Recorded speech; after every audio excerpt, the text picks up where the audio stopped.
And welcome back to Hour 2 of the Wednesday Y'all from Nashville, Tennessee, Music City, USA. This is the show all about the South with your host, John Rawl. And here as we start this hour, we are on Music Row, and we're at the home of the Nashville Music Line, and we've got Preshias Harris right here with us. Hello, Precious. Hey, John, I'm so glad you got to come today. Yeah, well, thank you for the Southern hospitality. You're welcome. I love it. I'm just glad you're here. Well, we've talked many times, of course, through the telephone, and I'm not too many hollers away from Nashville, but it's always great to be here on 17th Avenue and see all the construction. I know you love that.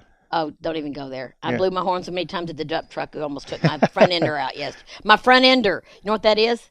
It's the front fender of my car. All right, well, thank you. You have your own lexicon, so we appreciate it. Of course, you're married to a Brit, so they have their own strange way with the English language. But since they invented it, I guess we shouldn't be picking on Brits for the English language. Yeah, probably. Well, we are going to talk to you about Nashville stuff in just a few minutes, and we're also going to have a very special guest sit here with you, and that's Jess Taylor. Tell us just a snippet of Jess, so we'll make sure to hang on to the rest of the hour to hear her interview. Well, I actually met Jess last summer. Okay. But she had already been in Nashville. She was 22 on her birthday in April, and she was in Nashville with a record deal and a publishing deal when she was 16. Really? And they ended up moving here when she turned 20 after she got out of school and everything. And her parents actually just relocated here for the music. And she came on board last year, and we've had a single to radio called Crooked Roots. And she just got through writing with another one of, I call my music siblings, a song called Bump in the Night. And she's not going to play it today because we haven't got it copywritten. We got everything else copywritten. Well, a little birdie told me that we're going to actually hear Crooked Roots later in the hour. We've got the studio version of that. We're going to let people hear some of that. Awesome. Whenever Jess comes on. And then she's going to debut the song Bump in the Night. Oh, I don't know. Have you heard it? Yes. It's amazing. It's not X-rated, is it? No. The way you're sounding. No, it's just that when, it's copyrighted and everything, but this little girl came to town that I haven't seen her in a while, in a couple of years. She's married, got babies now, and said, I miss music.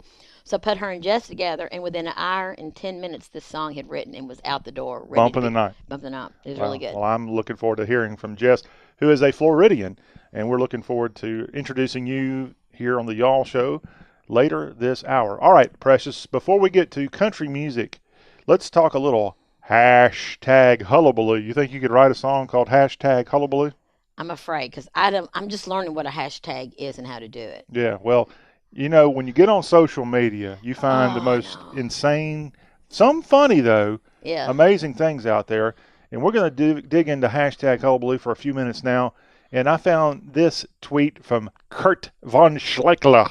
Sounds like a German, but I think he's actually from Alabama, and he is a bad golfer, and he's a Christian. So I don't think golf and Christianity go together, at least when I'm on the course. The Lord would not be very proud of me. You're laughing, but it's true. I know, but you're so right. Yeah, it's frustrating. However, I said it on last week. I don't know. How much do you know about golf? I watched Eric Heatherly get an 18-1. Is that a golf term? 18-1. Is that a term? I can do that. A hole in one. That's it, on an 18-hole golf course. Yeah, I knew there was something like that. Yeah, if everybody got 18 shots, we would all be geniuses. Now, I'm bragging on my family. I don't like to normally brag, but I have a niece who is 15 years old, and last week she shot an albatross, which an albatross is a double eagle, which means on a par 5 course, that means you should get the ball in the hole if you do what you're supposed to in 5 shots, and she made it in 2. Wow. And it's very rare. I have heard of that. That is amazing. It's even more rare than a hole in 18 or hole in 1 is the Yeah, that'd be me. Yeah, all right. And this is True Blood, so let's go for it. All right, Kurt von Schleichler, let's get to what you said. And this is something appropriate for right here on Music Row in Nashville. Kurt writes, what's kind of different about the South? I've come across musicians, they're real with great stories along with their Southern music. And as someone who works on Music Row every day, and tell me about how you can kind of tell if there is a difference between those musicians, singer-songwriters from the South versus any other part of the world, really. Well, the way that they play the guitar. Really? Yeah, a lot of times, or accompanying themselves. like for instance, the one in the north seems to be more structured writing. That's been writing in New York and Jersey, but then they want to come to country. They come to Nashville to do country, and they're like, "Whoa, you all co-write down here? I've never done that." Then I have a client named Grady James who's from Palm Beach, California, and he had never co-written a song. He's got a degree in music from the Musicians Institute. And I said, well, if you're going to be a songwriter in Nashville, you don't have to learn how to co-write, but if you get a publishing deal, they will put you together with other like-minded songwriters in that publishing company. Let's just say Sony. You're going to have to learn to co-write. He goes, but I don't know what that is. So he brings the California flavor in as a great musician. Right. And I have a country kid from Alabama I put with him, and they wrote the most incredible song. Really? It's actually, the other song he wrote is actually on the radio right now with a Louisiana boy named Guy Thrigdon, and it's called Body Language was the one he wrote with my other Southern boys, but the one he's got out now he wrote with a kid from New Jersey that turned country called Way Down. Oh, all right. Well, does that mean Dolly Parton is a Yankee? Because, most of her career, she's been a solo songwriter. And in fact, just recently, she helped co-write a song, which was a real different. Yeah. I can't remember Linda's last name, but let me tell you about Dolly. Dolly's very special. Dolly had a lot of siblings, but there was no TV, not a lot of things where she grew up. So one of the reasons why she's been a songwriter, S-O-L-E, is because that she would already known that most of her life. And she had very few co-writes, but she did it, she had Velvet Apple Music Company and things like that. But Dolly is one of those rare artists that had started writing when she was really, really little, and that's all she's ever known, so she's used to that, and that's why. All right, well, Kurt Van Schleichler, thank you for your music-related tweet. We appreciate that on #Hullabaloo. Now, let's go over to something else I know is near and dear to Precious, and that's a little football talk. Billy Gamilla, we've had Billy on as a guest. He is a writer about LSU sports. He's the managing editor of And the Valley Shook on SBNation.com, and he put on his Twitter identity, Mama always said I was a talented boy. I love him. I've never met him, but I like him already. Well, you like people from Louisiana. I do. Too. Well, my best man was from Louisiana. Who's that? Dr. Ray Watts, who's over the Pediatric Center down in Tulane. Oh, okay. Yeah. Green Wave. Yeah. Well, Billy put a tweet out this week on Twitter with the question, who is the most Southern team? And he gave 3 choices, actually. Okay. So those 3 are Georgia, Alabama, and Auburn. And that's kind of strange coming from a guy who works with LSU all the time.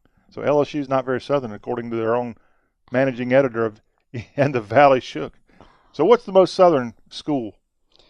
But see, I used to be engaged with someone from Auburn. Yeah. And one of my former clients, actually wrote Roll Tide wrote like a song. Check it out. His name is Carter Hamrick. Okay. And he used to play it for the Roll Tide Roll football games at homecoming about 5 or 6 years ago. So, and the other one, Georgia, I've noticed that when you're watching Auburn play, you see a whole big wad of tobacco. Tobacco. Sorry, tobacco. Yeah, got it right. Okay. Backer, yeah. Big wad in their mouth. Yeah. So, yeah, I go by that, honestly, because you have to be really country and Southern to have a wad of tobacco, because you're going to spit it on the football field, right? You're going to try and step in it, right? Yeah, I think so. Is that not country? That's pretty country, but this isn't about being country. This is about being Southern. And I would just jump in there as a guy who's got a degree from this school. I would say that the school once known as Ole Miss would have been the easy winner of this category if you had asked this 10 years ago. But because of their political correctness in Oxford, I'm not sure the Mississippi Land Sharks are part of that Southern equation. So, yeah, all 3 good Southern choices, and we'll give the award today to Auburn, thanks to Precious here on our #Hullabaloo. Well, that is an abbreviated look at #Hullabaloo. The reason we're cutting it short is we got to talk country music. When we come back on the Y'all Show, we're going to get the latest from Music Row. In fact, I'm excited about an event going on tonight, and I got to ask this lady beside me what she knows about this incredible event. It's the Y'all Show from Nashville, Music City, Tennessee, and don't forget we got Jess Taylor coming up soon too. Don't go anywhere. Welcome back to Y'all Talk with a Southern accent. Can you say that, Precious? Southern accent. Talk with a Southern accent. Yeah, they make fun of me when I go to England all the time. All right. We have Preshias Harris right here beside us, the lovely Preshias Harris, and we're talking country music from Nashville today, our first broadcast from Music Row. And we love to spotlight country music on the Wednesday edition of this all-Southern program. Coming up in just a few minutes, we're going to be joined by Jess Taylor, and she works closely with Preshias. You're going to learn more about this extremely talented Floridian who's a singer-songwriter making her mark in country music, and you'll get to hear a little bit of her music, so don't miss out on Jess Taylor coming up in just a few. Now, Preshias, tonight in Nashville, they've got the Dottie West Birthday Bash, and this is the second annual star-studded event that honors the life of Dottie West, who we lost roughly, 1990-ish is when she died, so it's been only about 30 years since she was killed. Going to the Grand Ole Opry. Go to the Grand Ole Opry, and I think somebody might have been driving her because her car was messed up or something. She called someone to take her, if I'm not mistaken. I have to. One of her children and I were really good friends at Belmont. Really? And we were friends when that happened, and I remember it being very difficult. We just never mentioned it ever again in our friendship. Well, tonight they're going to have the second annual celebration of Dottie West. Of course, she had some good music with folks like Kenny Rogers. Steve Wariner was a part of her band at one time. Huge, and yes. Steve's going to be at the event that also will include Ricky Skaggs, Kentucky Thunder, which is Ricky Skaggs' band. Jeannie Seeley's helped putting this event on. Larry Gatlin will be there tonight, as well as Warner, the Time Jumpers, the Whites, Tim Atwood, and other guests and surprises. And then this happens tonight in Nashville, and donations are accepted at the door in lieu of tickets. And this is going to be a great event at 3rd and Lindsley in Nashville, as it's the Dottie West Birthday Bash. Yes, and I saw Jeannie twice last week. Did we you were really? laughing about it. I saw her at the Source Awards. She was one of the co-hosts there. Her and Brenda Lee, and Brenda Lee's about 1.5 feet shorter than she is. Well, but they're about your height. Not to pick on you, but well, me and Jeannie get at least see eye to eye a little bit, But she had her heels on. She looked amazing, and of course, the most gorgeous jewelry. And then I saw her again at the CMA Bash the next night. Oh, wow. And she looked down at me and she just waved like I see you everywhere. Well, Preshias is everywhere. That's one reason we were glad to have her here on the Nashville Music Line. And she also is the author of College of Songology. You can go to collegeofsongology.com and check out her book. Go to Amazon. And if you want to know about the music business, this is your source right here. And I want to know about the music business, so I need to have you read that thing on, and we'll record it on tape, and I can listen to you every night as I go to bed. How about that? You know what the best thing is? What? When I have the kids, they say, what is one thing? I give them a piece of advice. I go, what are a piece of advice? Well, first of all, you're going to need an attorney before you can afford one. Yeah. Number 2 is you can get more trouble on Music Row with a pen than you can a pistol. So there's just some of my little, because they really can. Preshiasisms. Preshiasms. All right, now you are always on the go, but if you see Preshias, and we're videoing this today to send out to the world via video, check it out at the Twitter page at Y'all Show, and we'll have the link to the video. Preshias, you had a late night last night. Yes, a late night, really late, which is probably why that I look like I've. You look beautiful. Well, thank you. But in case somebody says, she looks like she might be a little tired, or it's where you're from, it's tarred. Tarred. Yeah, why are you tarred today? What was going on? Well, I had the Ray Charles tribute concert last night. And where was that? What was that? At the Grand Ole Opry House, and it was, they've done a CD, actually, Darius Rucker was there, and I want to say Boys to Men. Got my notes, because I ended up making sure all the kids there, but I did not stay. Okay. Chris Young, and it was the Opry salutes Ray Charles. Was this something that was being televised? Yes, and they actually did. Trisha Yearwood was there Sunday night because I had people go to the rehearsals too. I had people both nights. Okay. And it was just an incredible event. The kids were sending me texts, and they go I said, do not text on TV. Come to the bathroom and text if you have to during the break. So they were giving me feeds from, the different things like that. But I wish I could have went. But I had a couple of clients in here with the College of Songology that had put a single out last February. Did not copyright the song. Really? Yeah. So I had to get the copyright stuff last night. And if you'd read her book, you'd know all about protection. Got to protect you. And then the other one, his other co-writer's got a single coming out, and he didn't know he had to get an embedded IRC code into a song to get paid on digital downloads. And he didn't know he had to get permission from his roommate who wrote the song with him to record the songs. So I had to get a mechanical license done. So I got home about 9 o'clock last night in the middle of having like 20 kids at the Opry House and 3 here in my office. Wow. Now, of course, Ray Charles, you may not think of Nashville and Ray Charles, the late legend from Georgia, but of course he had some success in country music. He had 7 Spanish Angels with Willie Nelson. That was a big hit back in the 80s. Any Ray Charles stories you want to share with us? Well, I do remember seeing him at the Opryland Hotel. Did he see you? Oh, you kidding? He had too many people around him. He was getting mobbed, and security was, and this was like in the late 80s. Okay, we're just going to let that one hang there. I'm like, forget it. Y'all can mob him. Tell people what color your hair is. Blonde. Okay, all right. Keep going with your story. Well, see, the problem is he had so many people, like all the security was dressed in dark outfits. So he didn't see you? He didn't see me. He had like all these security and Secret Service. He looked like the president was in Opryland Hotel. He had so many people around him and fans realizing, because here's what would happen. They would pass him up because he's just his glasses. You look and you did a double take and people would turn around and start running back toward him. By the time I got to him, it's like when Garth Brooks made his first appearance at Country Radio Seminar after he had his big hit. There was like 200, 300 people pushing against the stage. And I fell down and fell into his boot, and he get on the microphone and goes, back it up now. He was like, make everybody back. Oh, yeah. But, yeah, that used to be a star sighting area. Okay. In the 90s was the hotel. Well, I know getting to more current country music, there's also something else I think you just told me about. You went to another party of some type. Yes. Well, I didn't get to go last week to Thomas Rhett, but I'm going tomorrow to, I think it's the 4th #1 for a new kid. Named Brent Young, who's nominated for New Artist of the Year for the CMA Awards in November. Okay. And it's called Mercy. Oh, Mercy. And I'm very excited about that because his roommate actually writes in my office. Oh, really? And he's getting married pretty soon, so they're probably not going to be roommates very much longer. Brent Young will be performing at his wedding? I don't know. He might have written a special song for his fiance. They've been together forever. There's probably got to be a certain equation. It might be in your book, College of Songology. When an artist, it's not cool to get them to do special favors anymore, like playing at weddings and, hey, you want to record something real quick for me? At what level of fame does that kind of stop? Well, it just depends on, a lot of times the managers get involved, but if you've been with someone forever, basically, for instance, let's just say somebody from Oklahoma went to high school with Garth, they still have to go through his management company to do that. But if they're writing together, like I know that they call them the Georgia Peach Pickers, they don't go through management. Like you got Ben Hazlip and I think they may have even. I didn't get to see. I haven't had the chance to talk to Thomas's daddy, Red Aiken, since he got married. But they were all Ben Hazlip and Dallas Davidson, all of them, the Georgia Peach Pickers.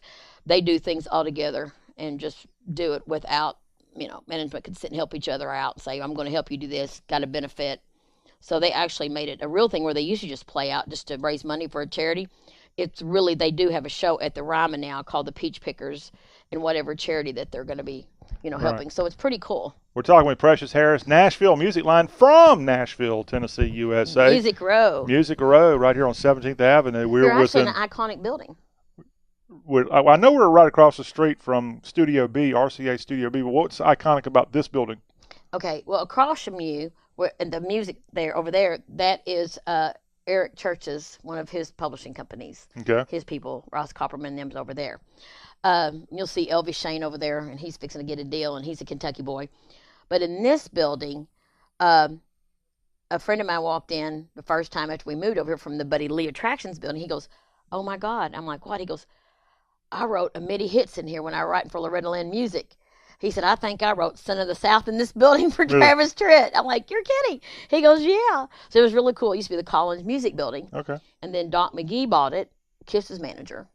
And who still has an office here, Kiss's manager. Yeah, he owns the whole building. Yeah. Yeah, and he owns it. He rents the downstairs because, they're big offices in Beverly Hills. Mm-hmm. So this is like their country division here. They have, I think, Love and Theft and 1,000 Horses and some other ones. But the downstairs office is all music companies. Like it's got my songwriting publishing company, my music business stuff, Kat Atwood, Music City Media, and Pro Images down the hall. And then we've got artist integration across the hall and a country music photographer down the hall. And so it's very much a music. It's got some good juju. Well, we thank you for letting us come in here today to the McGee Building on 17th Avenue, Nashville. You can't miss it. It's got McGee on the outside, and it's right across from RCA Studio B, the #1 tourist attraction on Music Row. Oh, yeah. And I could literally throw a bowling ball across the street and hit that building. Now, look, before we bring on Jess, let's quickly get your opinion on some releases that have just come out this week. You've got new music from Tim McGraw. Also, Lauren Elena's got a new song out called Ladies in the 90s. And then I see where Josh Turner has a new album called I Serve a Savior. Anything you want to say about those three amigos? Yeah, well, Josh has always been wanting to do a religious record. Okay. And so, and he, he actually met his wife at Belmont. But Josh is a good Christian man, good Christian husband, father. Good South Carolinian. He sure is. And they had actually met, him and his wife met at Belmont. She used to play the keyboards there on the road. Mm-hmm. But Josh has always wanted to do a record about faith. So I'm so glad he's finally got to do it, And Tim McGraw also wants to do an album about faith. You're funny, haha. Well, see, I knew Tim, though, before he was Tim McGraw, sort of, Yeah, Tim Smith. Yes, when he was, when he came to Nashville, and he had signed with Curb, he had a single out called Welcome to the Club. Yeah. And Holiday Inn was another song he had out. Yeah, on but they weren't really hitting on the charts. No. And then a friend of mine gave him a song called Indian Outlaw. Yeah. And the rest is history. A guy whose business card said, you're talking about Barnes. Yeah, Tommy Barnes. Yeah, his business card. Alabama boy. No, he's from Mississippi. I know. Well, he said his mama lives in Boaz, Alabama. I'm pretty sure he was from, oddly enough, he's from Marty Stewart's hometown of Philadelphia, Mississippi. I'm pretty darn sure. His mama just may live there now or something. But he always carried around a business card, and if I ever got to be a songwriter, I would copy him. His business card said, Barnes, and the title he had was Audio and Verbal Structural Engineer, which is a songwriter. Pretty smart. Yeah, I got a story about him I have to tell you. Promise you won't tell. Well, you better not tell us on the air. Oh, it's okay. It'll be fun. All right. It'll be fun. Go ahead. Okay. One day, working, when you see pictures and you see artists come in, they're usually coming to the record label, they dress really nice. Well, I was interning for a label called B&A, mm-hmm. and we had signed this guy, had long hair. His name was Aaron Barker. He turned out to be the hit writer Baby Blue for George Strait. Had out a song called Taste of Freedom. That's him. So and I've been seeing him at the office completely dressed up in his artist attire, okay? Well, we go over to the party for Neil McCoy because everybody hung out at Sammy B's, used to B's. Yeah. And I looked across there and I see this guy in a long black trench coat with white tennis shoes looking at me waving. And I look over to Tommy and I said, "Who's that guy waving at me, winking and saying hi?" He goes, "Precious, do you have your glasses on?" I said, "Oh, no, it makes me look goofy because my glasses are old and I don't want to wear them."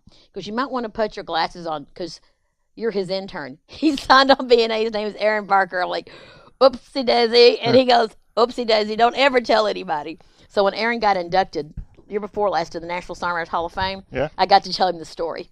Oh, okay. And he just busted out laughing. He goes, "I wonder why I'd see you. Look here." He said, "You'd be going like this, squinching." Is it squinting or squinching? Well, I call it squinching. But whatever you want to say. But you know what it is, though, don't you? Which is scary. But yeah, he would always catch me squinting, and now he knows why, because I never did want to put my ugly glasses on. Yeah. Now it's cool. Yeah, that's right. All right, Precious, thank you for your great Nashville Music Line report. And again, new music coming out from Tim McGraw, and as well as Josh Turner and Lauren Elena with Ladies in the 90s. Kind of on the pop side. I'm not happy about that. I know, but she is incredible. She got a standing ovation last year at this past February seminar. She's got such a powerful voice. She's amazing. Okay. All right. Well, you know who else has an amazing voice? Hey. Someone named Jess Taylor. I know. And we're going to hear from Jess Taylor up next. Precious, I'm actually going to turn the host role over to you, and you and Jess know each other, so why do I need to get in the mix? These two ladies are going to go after it, and you're going to learn about Jess. Precious is going to interview Jess, and Jess is going to play a little song for you. So stay tuned. That's up next. I'm going to get out of here early, and I'm going to let the Nashville Music Line herself take over for the rest of today's show. And I'll see you all on the Thursday edition. This is Y'all Talk with a Southern Accent. We'll be right back. Welcome back to the Y'all Show. That was Crooked Roots, and the actual artist is in our guest today on our studio. So I'm excited for Miss Jess. Hello. So we're going to talk a little bit about before we do you got another single coming out. I do. And but tell them, I hear you with some of the other, because this is a Southern show, mm-hmm. and I've got 3 kids from Florida.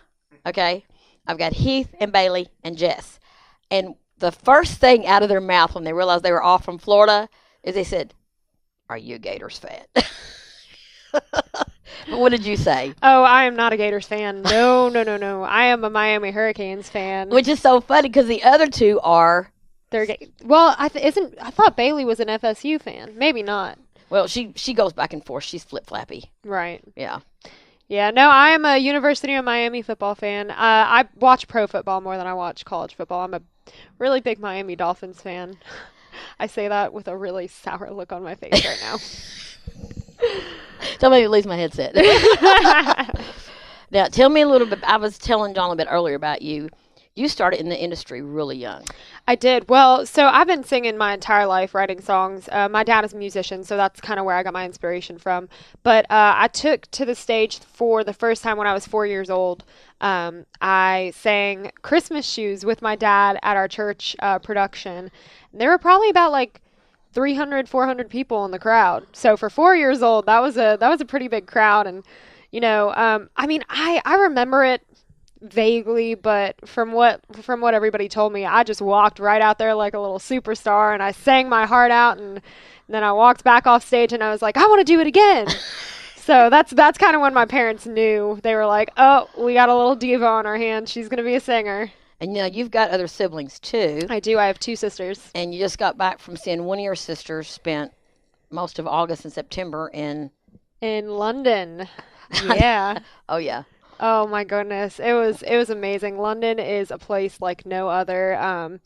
Just the beauty of the city in itself, and everybody's so friendly, and they'll just walk up to you and talk to you, and it was just definitely a life-changing experience being out of the country. That was my first time out of the country. Hopefully next time is music related. Oh, absolutely. Well, and it was funny too because you know, I have a few connections in London for music, and my music has been played over in London on some independent radio stations over there. But I wanted to bring my guitar, but I already had too many bags with me. And we had an itinerary, and I'm like, I could have done some open mics over there, but everything was just like, we had such a plan, and we wanted to get so much done in so little time, and we got to go to Ireland too. So it was just a really, really cool experience. But I was glad to have her back because I missed her. I kept sending her texts, I miss you. Yep. Hurry back. Yep. And I was still getting those emails about Music Row and pitch sheets and all that fun stuff. Oh, yeah. That's because I wanted to keep her, let her know that we did not forget about her. Yeah. Now, what I want to do, I know you're going to be playing a new single in a few minutes, but before I forget, because you know I have ADD bad, darling. You know that you get texts at 2 o'clock in the morning and emails and stuff.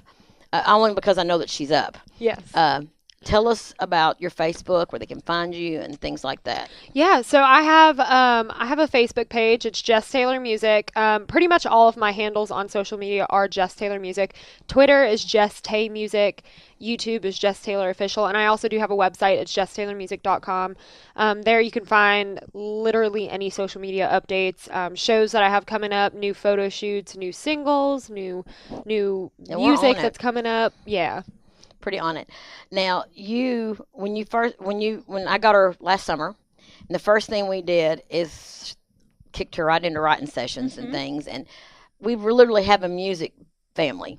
We do, yeah. We got to go to the NSAI Hall of Fame Awards. This year I'm taking her to the NATD Gala, so we got a lot of great things coming up. But she and her co-writer, which she's not going to do today, her and Micah and Peter were writing a song, and of course you never know. This is why make sure when you're out playing in Nashville that you always, at least play the best songs. Play the best songs. And this guy comes up to her co-writer, and they hadn't been written the song not even 2 weeks. And he goes, and tell me if this is right, okay? I want to cut that song. And Peter goes, but you're Joe Nichols. He goes, I know, but I really want to cut that song. That's a great song. So for a little bit, we've had a song on hold. They haven't taken it off of hold for you guys yet. Yeah, no, it's on hold. He just released a new album a couple of weeks ago, but it was, I believe it was he called it an EP, or it was just like a five song little album, but it was all old country songs, like definitely back in the day country songs. So we still got our fingers crossed. We're still hoping for something from that. That it comes out, especially, that's what they call a regeneration, because, Joe's country, when I met him, he had hair down past his butt many years ago. I remember that. Tequila makes her clothes fall off. Yeah, my friend Gary Hanna actually wrote that. Oh, wow. And I was really surprised because my other best friend, who you met here from Louisiana, Randy Boudreaux, co-wrote Broken Heartsville for Joe. So you never know who you're going to see coming in and out of the hall. Oh, yeah. But I want to hear a little bit about your new single. Okay, so I wrote this song with my friend Madison McKenzie. We actually wrote it a month ago, I want to say. And I was in the studio about to record a new single. And as soon as we wrote this song, I'm like, I have to record this. Like, I'm going to put that other song on hold for a minute. This is the song that I have to record. And as some of you have heard Crooked Roots that we just played, it's definitely a little more of a darker song, and it's more folky, more Americana. So that's kind of where I've been heading with my music lately, and I feel like Bump in the Night really kind of just incorporates that together in just a really cool way.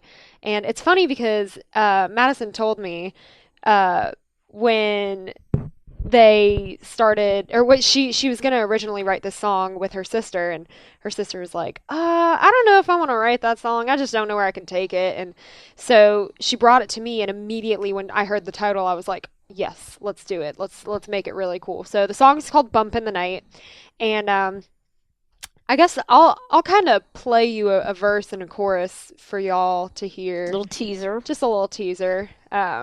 But yeah, it's about a cheater, and that's all I'll say.